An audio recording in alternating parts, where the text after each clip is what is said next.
The beds had been left there for years. Things were in need of complete repair, and we've been able to support that. And I have seen their garden grow. They've got vegetables just flourishing. To see the volunteers that come out just to give their time to help in the garden, it's amazing. So I think gardening will teach anybody who wants to join us how to get out and garden, be in the sun, touch the earth, be one with the earth, because it's so important. It's so important for your mental stability, and gardening is an excellent form of exercise. Just coming out here and getting your hands dirty and your feet wet and just getting to know a garden, period. This is the first year I've tried to grow my own vegetables at home, and so I've been able to kind of troubleshoot some of my home gardening problems here with this community. Right now we have 49 garden beds, only 15 of which we've revitalized. We're trying to expand the garden. Every week we're pulling dozens of pounds of produce out of it. The property sits on a full city block, and we'll have half of the city block dedicated to growing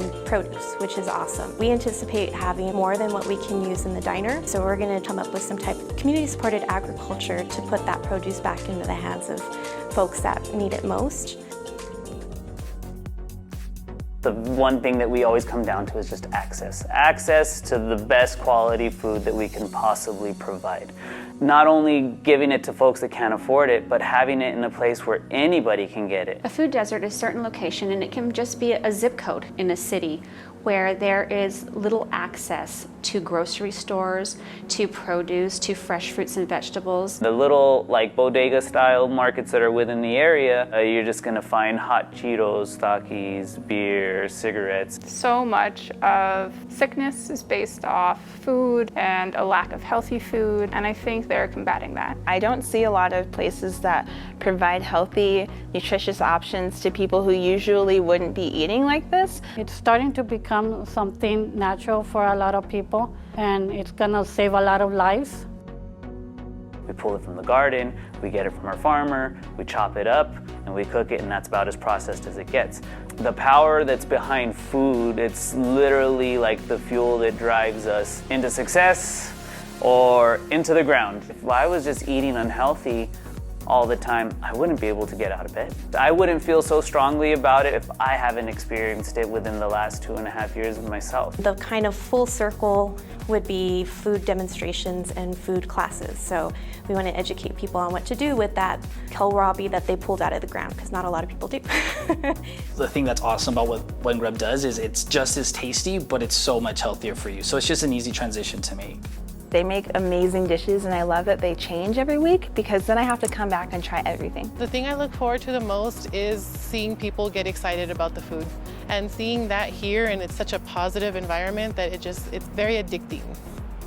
So the Pay It Forward program we have is a super exciting part of the business. Basically, all tips and donations that come into the cafe go directly back into the community to anyone that decides that they'd like to volunteer in exchange for their meal. I come here, I volunteer, and I get the free meal, and that's very important. It's not necessarily about our businesses or our nonprofits, it's about helping people first.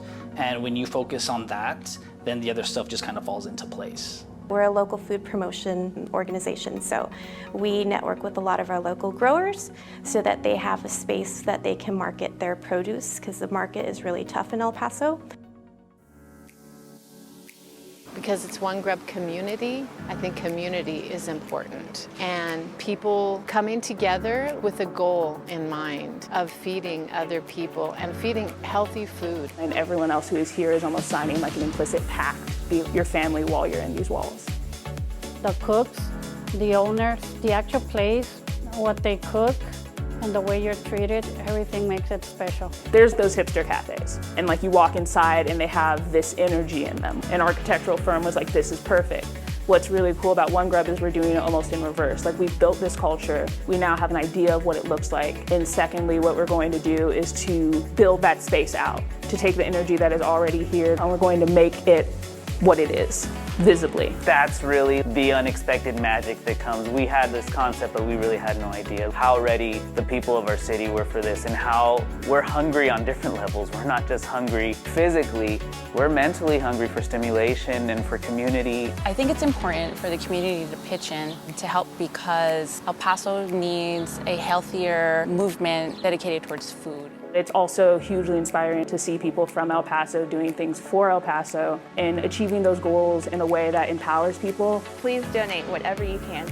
The contribution, it's starting here and it's going out into the whole community. It's going to a worthy cause. Every little bit helps. Please donate to make this place successful and to make it grow. I see somebody and I just want to feed them. I think it's my love language, and now that I do it with a missional purpose, it's even more so. Like I don't even have to know you to feed you. I just want to feed you. It's kind of a weird thing, but it's a good thing.